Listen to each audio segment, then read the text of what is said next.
Hola, hoy nos metemos de lleno en un tema interesante, el rendimiento físico en el fútbol y cómo lo analizamos. Siempre hemos hecho lo típico, ¿no? Agrupar por posición, defensas aquí, medios allá, delanteros. Pero a ver, ¿es esta la mejor forma de entender qué se le exige físicamente a cada jugador? ¿Y para entrenarlos? Para darle una vuelta a esto nos vamos a basar en un estudio bastante reciente. Se llama Beyond Playing Positions, Categorizing Soccer Players Based on Match-Specific Running Performance, Using Machine Learning. Los autores son Michel Dehaene y su equipo, y salió en el Journal of Sports Science and Medicine en 2025. La pregunta clave que se hacen es, ¿podría la inteligencia artificial, si analiza cómo corre cada uno en los partidos, darnos una clasificación, digamos, más útil que la simple posición táctica? Vamos a ver. Partimos de la idea clásica. Cada posición, pues, tiene tareas diferentes. Uno esperaría que eso se refleje en cuánto y cómo corren, ¿verdad? Y bueno, sí, el estudio confirma algunas cosas que ya intuíamos, como que... Exacto. Confirman lo que más o menos se sabe. Los centrocampistas, en general, cubren más distancia total. Y los delanteros de los laterales, pues meten más sprints que los defensas centrales. Hasta ahí, digamos que nada nuevo bajo el sol. Pero aquí viene lo curioso. Midieron capacidades físicas clave como la velocidad punta en un sprint corto de 20 metros o la capacidad aeróbica máxima, el famoso VO2 max, que nos dice cómo debían usar el cuerpo el oxígeno. Y, sorpresa, resulta que no encontraron diferencias importantes entre las distintas posiciones en los jugadores que estudiaron. Ostras, o sea que corren distintos según la posición, pero su motor físico base, por así decirlo, no era tan diferente entre posiciones. Eso parece indicar el estudio. Y otro punto fundamental, dentro de la misma posición, si coges a todos los delanteros, por ejemplo, había una variación individual en cómo rendían físicamente en los partidos. Enorme.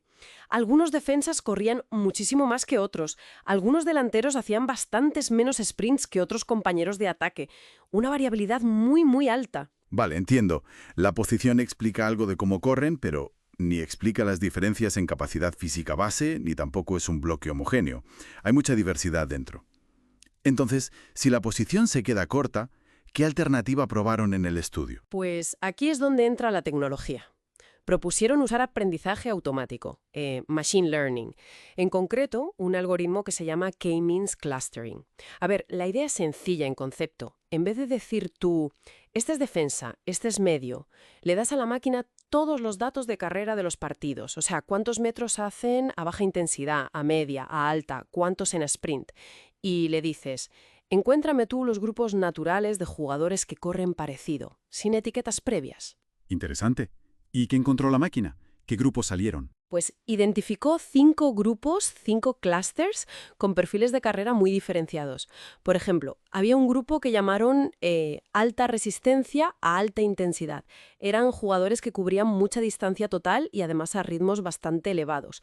Otro grupo era el sprint, claro, gente que acumulaba muchos metros a máxima velocidad, pero quizá menos en otras intensidades. Y así hasta 5 perfiles distintos. Ajá. Y aquí la pregunta del millón. ¿Funcionó? ¿Fue mejor esta forma de agruparlos basada en los datos reales de carrera? Pues sí, y significativamente mejor para entender el rendimiento físico en el partido.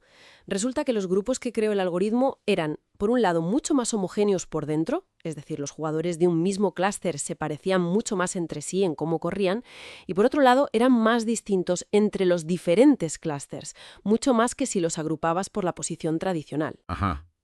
O sea, grupos más coherentes y más diferenciados. Exacto. Y aquí viene el detalle revelador que conecta con lo que decíamos antes de la capacidad física. Al comparar la capacidad física entre estos nuevos clústeres basados en datos, ahí sí encontraron diferencias significativas.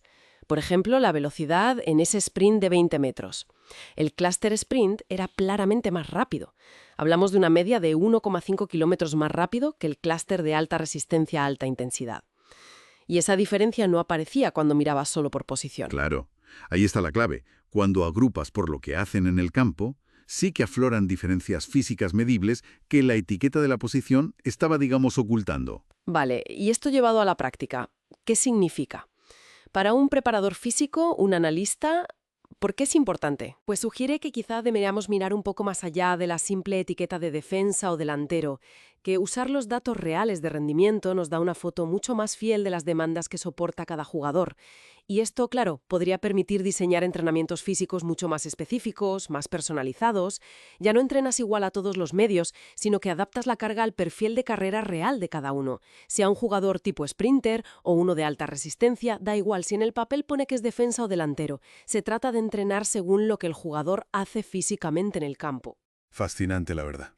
Un ejemplo muy claro de cómo los datos, bien analizados, pueden darnos una visión más fina que las categorías de siempre. ¿Alguna reflexión final para dejar pensando a la gente? Sí, bueno, esto abre una vía muy interesante, creo yo. Queda por explorar, por ejemplo, cómo interactúan estos perfiles físicos que salen de los datos con las decisiones tácticas del entrenador o con lo que pasa en cada partido concreto. Un jugador que pertenece al clúster sprint cambia mucho su forma de correr si el equipo decide jugar más atrás, más defensivo. ¿Cómo influye el plan de partido en que un jugador pueda expresar o no su perfil físico? Investigar esa conexión entre el perfil físico individual y la táctica colectiva. Ese es probablemente el siguiente nivel de análisis. Muy interesante. Muy buen punto para seguir dándole vueltas. Para quienes quieran meterse a fondo con la metodología y ver todos los números, el artículo es Beyond Playing Positions, de Michel Dehaene y compañía, en el Journal of Sports Science and Medicine de 2025. Muy recomendable. Y nada, para no perderse análisis como este basados en la investigación más reciente, pues ya saben, sigan el canal y activen las notificaciones.